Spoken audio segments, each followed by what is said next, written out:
This is Nanaimo's Gary Anaka, and here at the Enchanted Woodland Daycare Center, he is teaching teachers how to grow young brains. Who says my workshops are boring? When we're born, we come into this world with 100 billion neuron cells, and that's enough to go to 100 years of age, but the catch is they're not connected up.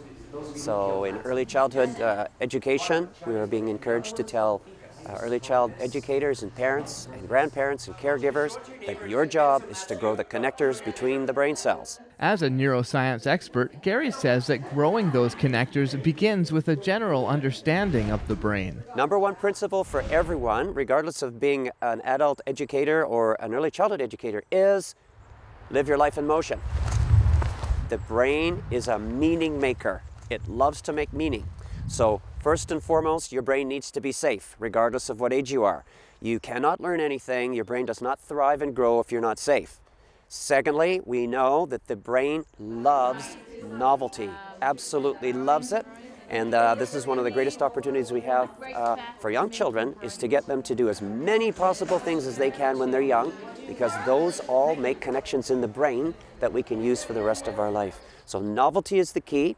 And how do you get a lot of novelty into someone's life? Well, you challenge them. You challenge them at age-appropriate times, and the more challenge we have, the greater the brain we're going to have to work with.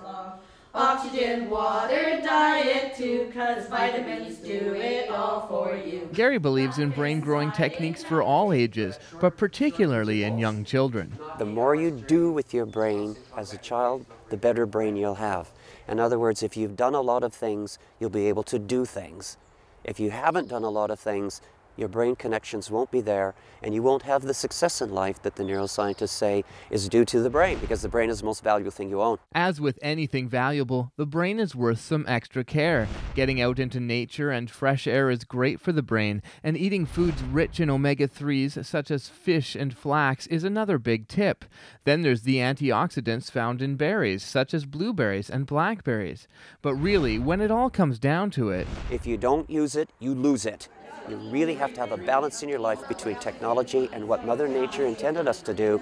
Be outside, discovering life, living life, experiencing life, so that we can enjoy quality as we age. Everybody say, that's awesome! That's awesome! For more great brain information, visit Gary's website. In Nanaimo, for Shaw TV, I'm Derek Johnstone.